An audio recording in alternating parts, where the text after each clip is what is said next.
This news has broken fast, and I need everyone to really lock in for this because what's happening here is serious, complicated, and frankly bad news for Diddy on a whole new level.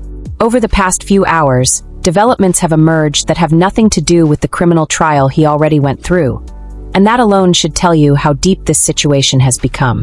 Just when it seems like there's no more room for things to spiral, something else drops. I know some people have noticed that lately it feels like every title involving him says the same thing, that he's finished, that it's over, that this is the end. And the reason that keeps happening is because each time we check back in, something else has gone wrong. Now it's been confirmed that Diddy is heading back into legal proceedings again, and not in the way most people expected. Many assumed that if he was going to court again, it would be much later in the year, tied to civil cases still stuck in discovery, or maybe something scheduled far down the line. That's not what's happening. What's been revealed is that Diddy is being ordered to appear for a videotaped deposition while he is incarcerated, and this is not optional. This is not something he can delay on his own terms. This is not a written response handled quietly by lawyers. This is him, on camera, under oath, answering questions in a federal prison setting, and if he does not comply, there will be serious consequences. Lawyers are moving forward with a deposition that will put him back on the record, sworn in, with every word preserved. This deposition is scheduled to take place inside the Federal Correctional Institution in Fort Dix, New Jersey, and it is part of April Lamprose's civil lawsuit, where she accuses him of sexual assault, coercion, and a long-standing abuse of power. We talked recently about her demands in this case, including her push for disclosure of sensitive health information, because she claims he exposed her to incurable conditions without her knowledge. She also alleges that he threatened her if she ever spoke out, warning her that he would retaliate and humiliate her by releasing intimate photos or videos that she says were recorded without her consent. All of this is now part of the record, and the court has moved to force his testimony. According to filings, the deposition is tentatively set for January 26th, which is just over a month away. Let that sink in. This is not some distant date years from now. This is right around the corner. He will still be incarcerated at Fort Dix when this happens, and the deposition will take place there because he is no longer a pretrial detainee. He is now a convicted individual serving a federal sentence, which changes everything procedurally. This will not be done over Zoom. There will be no remote appearance. There will be no written answers filtered through attorneys. He is required to appear in person, testify under oath, and be recorded in full high-definition video and audio, with his face and upper body continuously visible the entire time. A certified New York court reporter will administer the oath and transcribe every word, while a professional videographer records the entire session under strict state rules governing videotape depositions. The lawyers for Lamprose have invoked New York civil procedure rules that allow for depositions of incarcerated defendants, and they have coordinated directly with the Federal Bureau of Prisons to secure a legal visitation room for this examination. Prison officials must approve everything, from the date itself to security clearances for equipment and personnel, including attorneys, the court reporter, and the videographer. Nothing about this is casual or flexible. The scope of questioning is extremely broad. He will be questioned about allegations dating back to the 1990s, his relationships with other women, his alleged use of intimidation and coercion, and his control over bad boy records and related business entities. And this is where it gets even more interesting, because lawyers are also demanding testimony and documents related to the disputed transfer of ownership involving Bad Boy co-founder Kirk Burrow, which has been a long-running and controversial chapter in his business history. That issue being pulled into this deposition raises a lot of questions about what else could be uncovered once he's under oath. The deposition is expected to last a full business day, roughly 12 hours, and it could go longer if attorneys are not finished with their questioning. This isn't a quick in and out situation. If he refuses to answer questions without a valid legal privilege, Lamprose's legal team has already made it clear they will seek sanctions and court intervention. Even the technical details of the recording are tightly regulated. The video must include a digital timestamp, a formal slate identifying the case, and uninterrupted footage throughout his testimony. While the recordings and transcripts could later be sealed, they will remain permanent sworn evidence in the civil record. For someone who once carefully controlled his image through music videos, red carpet appearances, and reality television, the irony here is hard to ignore. His next on-camera appearance will not be a comeback special, not a concert stage, not an awards show. It will be him in prison attire, sitting in a legal visitation room, answering questions he cannot escape. This is exactly what many people warned was coming. Even before he serves out his sentence, these civil cases are lining up, one after another, forcing him back into legal settings again and again. Lamprose is coming in aggressively, demanding answers, documents, and accountability, and she has already laid out over 100 questions in her filings. He is going to be questioned for hours about deeply personal, deeply serious allegations, and there is no guarantee this ends in a single day. If lawyers are not satisfied, it could extend into multiple sessions. And this is just one case. At the same time, other lawsuits, including those involving Anna Kane and L. Rod, are still moving through discovery. So while this deposition is happening, those cases are still simmering in the background, waiting for their turn. Just when it seemed like the media attention might slow down, or that the documentary buzz might fade, something like this pulls everything right back into focus. This is why people say he is going to end up financially destroyed. Every few months, there's another court date, another deposition, another legal battle that costs time, money, and credibility. His lawyers are reportedly frustrated with him, especially after allegations that he recorded conversations without consent, footage that later leaked. TMZ and Mark Garagos confirmed those tensions, yet there have been no filings showing that his legal team has officially stepped away. Realistically, money talks, and as long as there are resources, representation usually follows. Still, imagine the position he's in now, likely scrambling to prepare for a 12-hour deposition that will dig into decades-old events, substance use, business disputes, and extremely serious allegations about coercion, threats, and abuse. How do you even prepare for something like that when the events span 30 years? One slip, one poorly worded answer, and it becomes part of the permanent record. Under oath, in prison with cameras rolling, there is no room for casual denial or deflection. This is a completely separate legal battle from his criminal case, and it is unfolding fast. Tick-tock. The clock is moving, and the questions are coming from every possible angle. What makes this situation even more unsettling is not just the legal process itself, but how exposed it leaves him. A videotaped deposition inside a federal prison removes every layer of image control he once relied on. There is no editing, no music, no spin, no publicist stepping in to soften the moment. This is a sworn legal proceeding meant to capture exactly how he responds under pressure. How he answers. How he hesitates. How consistent he remains when questions are repeated. Attorneys understand that time is their greatest weapon here. They are not rushing. They allow silence to linger. They repeat questions in different ways. And because this is recorded on video, future judges, lawyers, and possibly juries will see more than just words. They will see fatigue, frustration, discomfort, and body language. Being questioned about events going back to the 1990s is difficult for anyone, but in this setting it becomes especially dangerous. Memory gaps are normal, but under oath they can be interpreted as avoidance. Saying "I don't recall" too often raises red flags. Offering details that later conflict with documents or testimony can be even worse. Lawyers are trained to test consistency. They may ask about the same incident early in the day, and then return to it hours later to see if the answer changes. This is deliberate. This is standard practice. And it's exactly why long depositions are so effective. The prison environment adds another layer of pressure. This is not a comfortable or familiar space. Everything is regulated. Breaks are limited. Movement is restricted. The atmosphere itself wears a person down.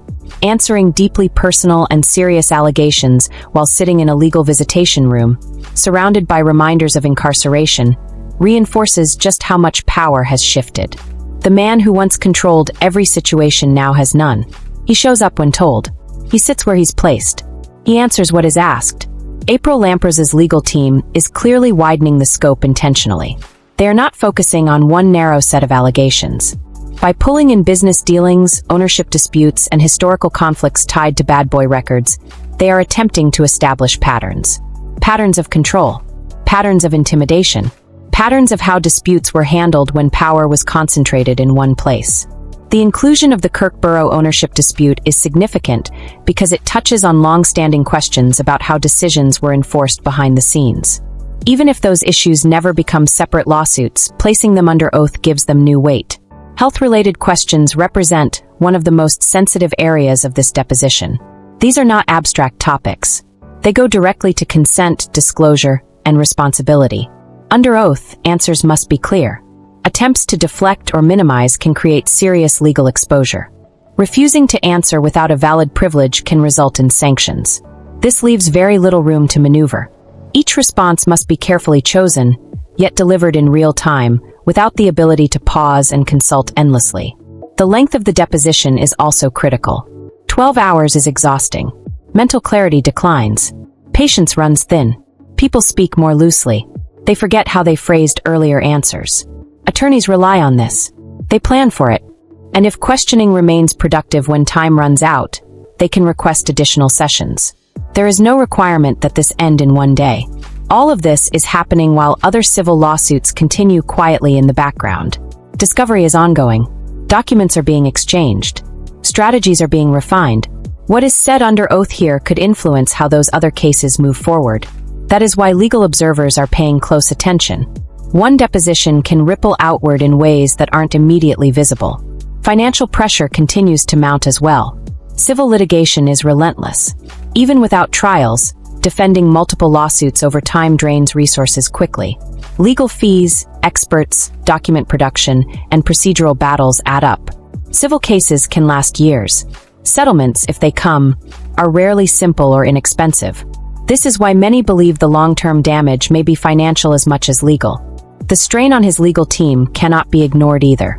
Reports of frustration and mistrust, especially involving allegations of being recorded without consent, raise questions about how stable that relationship really is.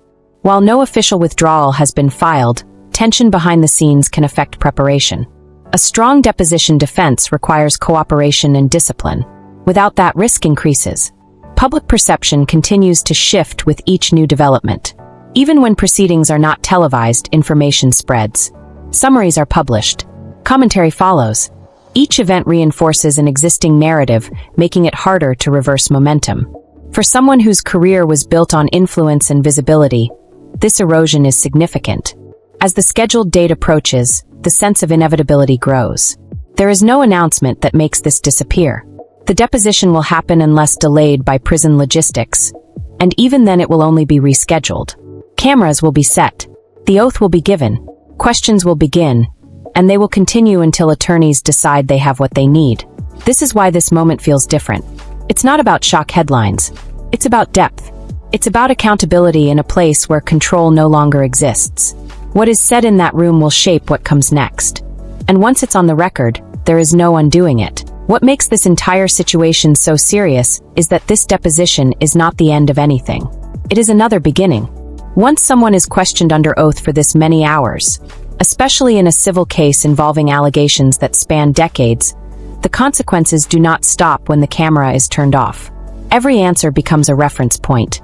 Every denial, every clarification, every moment of uncertainty can be revisited later. This is how long civil battles are built. Slowly, methodically, and relentlessly.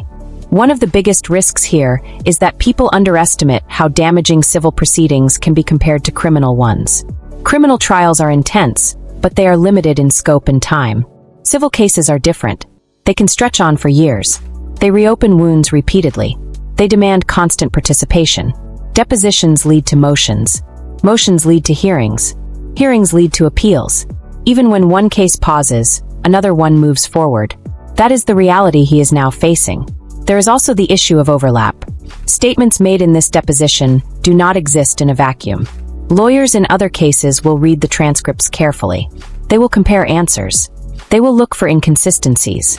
If something said here conflicts with something said elsewhere, that becomes leverage. That becomes pressure. This is why attorneys take depositions so seriously. They are not just about today. They are about every tomorrow that follows. Emotionally, the toll of this kind of legal exposure is enormous. Being forced to relive accusations from decades ago, to answer questions about personal behavior, relationships, health, and business practices, all while incarcerated, is not something most people are equipped to handle calmly. The stress compounds, fatigue builds, and the longer this continues, the harder it becomes to maintain composure and consistency. From a financial perspective, the picture is equally bleak. Legal defense at this scale is not sustainable forever, even for someone who once had immense resources. Civil litigation does not offer clean exits. It bleeds slowly, hour by hour. filing by filing. And because these cases are unrelated procedurally, they do not resolve together. Each one has its own timeline, its own demands, its own cost. The business side of his legacy is also being pulled apart piece by piece. Ownership disputes, control over entities, and historical decisions are now being questioned under oath. These are not abstract discussions. They affect contracts, royalties, partnerships, and reputations. Once those topics are opened in a legal setting, they rarely close quietly. Public interest will not fade easily either. Each new development resets attention. Even when details are sealed, the fact that proceedings are happening keeps the story alive. Analysts speculate. Commentators discuss. The narrative continues. Silence does not stop it, and statements only add fuel. This is the trap of prolonged legal exposure. What makes this especially difficult is that there is no single moment where this all resolves. There is no final concert, no farewell interview, no clean ending. Instead, there is a long sequence of courtrooms, depositions, filings, and appearances that stretch forward with no clear finish line. That uncertainty is one of the hardest things to live with. As January approaches, preparation becomes critical. Lawyers will rehearse. Strategies will be refined. Risks will be weighed. But preparation has limits. Once questioning begins, the process takes on a life of its own. Answers must come in real time. Decisions must be made in seconds. And once words are spoken under oath, they cannot be taken back. This deposition symbolizes something larger than one lawsuit. It represents a complete reversal of power. Cameras that once served promotion now serve documentation. Attention that once meant success now signals scrutiny. Control that once felt absolute is now gone. What happens in that room will echo. Not loudly at first, but steadily. Through filings. Through motions. Through future proceedings. This is not about one bad day. It is about a long road that has already begun. And that is why this matters. Not because it is shocking, but because it is consequential. This is how accountability unfolds. Slowly, thoroughly, and without shortcuts. TikTok.so. When you step back and look at all of this, it's clear that this is no longer about headlines or rumors or online noise. This is about sworn testimony, permanent records, and a legal process that does not stop once it starts. Cameras are coming, questions are coming, and there is no way to control what follows once the oath is given. Whatever happens next will be shaped by what is said in that room, under pressure, on the record, and that is something no amount of fame or money can undo.